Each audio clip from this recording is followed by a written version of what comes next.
There are a lot of ways to measure success in life. I guess the most fundamental measurements have to do with happiness, satisfaction, fulfillment, a feeling of accomplishment and worth. We all aspire to those ideals. In the real estate business, however, we measure success in two very specific ways.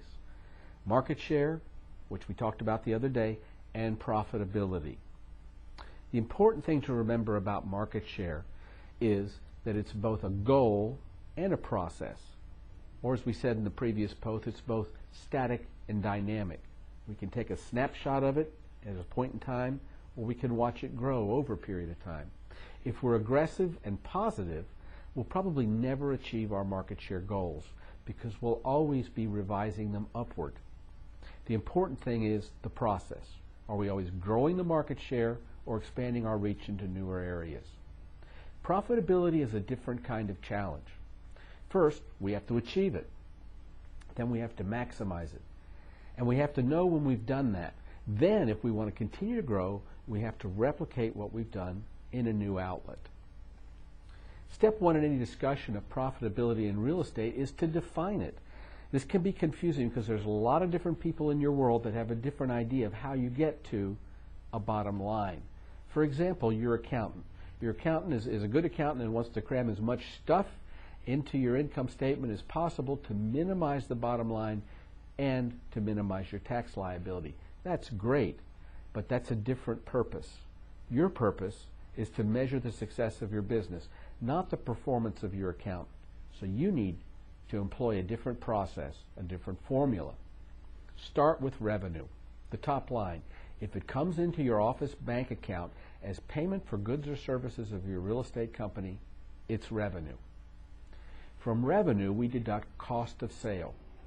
Now, a cost of sale is any financial obligation for your company that's triggered by the generation of revenue. Anything that you're required to pay when you have a closing could be a cost of sale. Probably the best example I can think of is your franchise royalty fee. As a Help You Sell member, you know you pay 6% of your gross revenue as a royalty on every transaction. Well, actually, it's reduced to 5% through December 2010, just to help everybody get through the tough market. The royalty is triggered by the production of revenue, so it's a cost of sale. If you have buyer agents on your team that you compensate by splitting commissions with them, their part of the commission is also a cost of sale. It's triggered by the production of revenue, therefore it's subtracted from revenue before we pay expenses.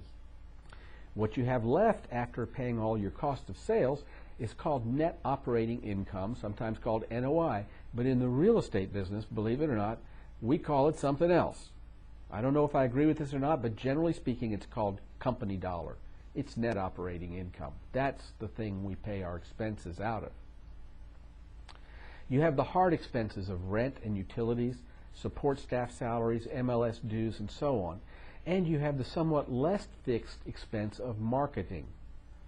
You know, it's interesting. At Help You Sell, we approach marketing in a very systematic way so that over time, your monthly marketing expense shouldn't fluctuate much from month to month. It nearly becomes a straight or flat line on your income statement as well, kind of like your rent. A couple of mistakes real estate brokers make when they calculate expenses are not paying themselves for their own production as agents and not paying themselves for managing the agents that work for them. The result is an inflated bottom line, not an accurate picture of what's going on in the office.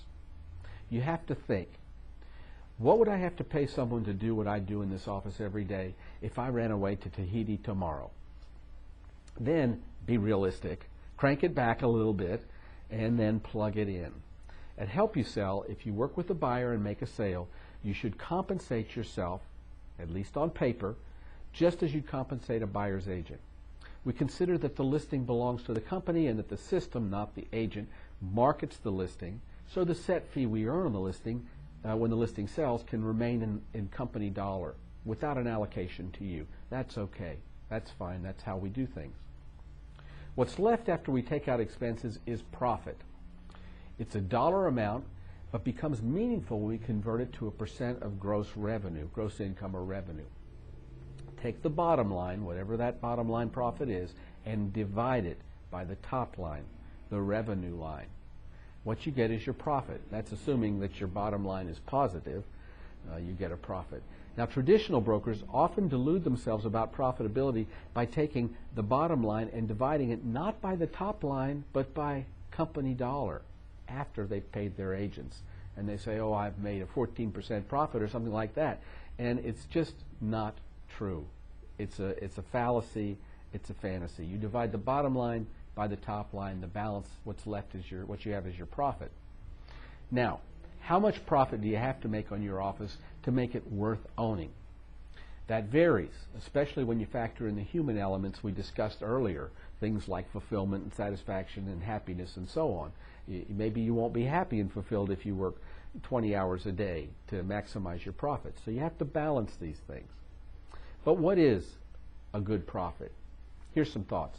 If you're Walmart, you're probably happy with a 3 to 5% profit, something like that. You're going to make scads of money on the volume that you do.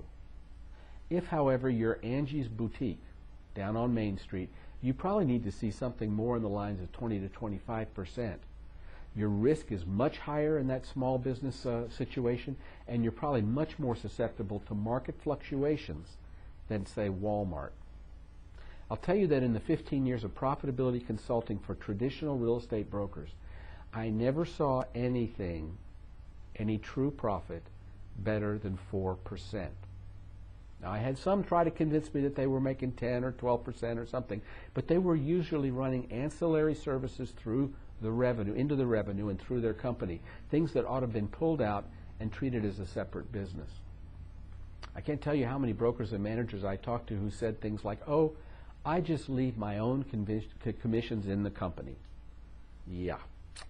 Again, that's fine. It's just not an accurate reflection of the success of your real estate business. You see, at Help You Sell, our goal for you is that you make a 15 to 20% profit. It's possible for you because you're not saddled with those huge commission splits that your traditional neighbors are. And we're talking 15 to 20% when you figure it properly, by the way.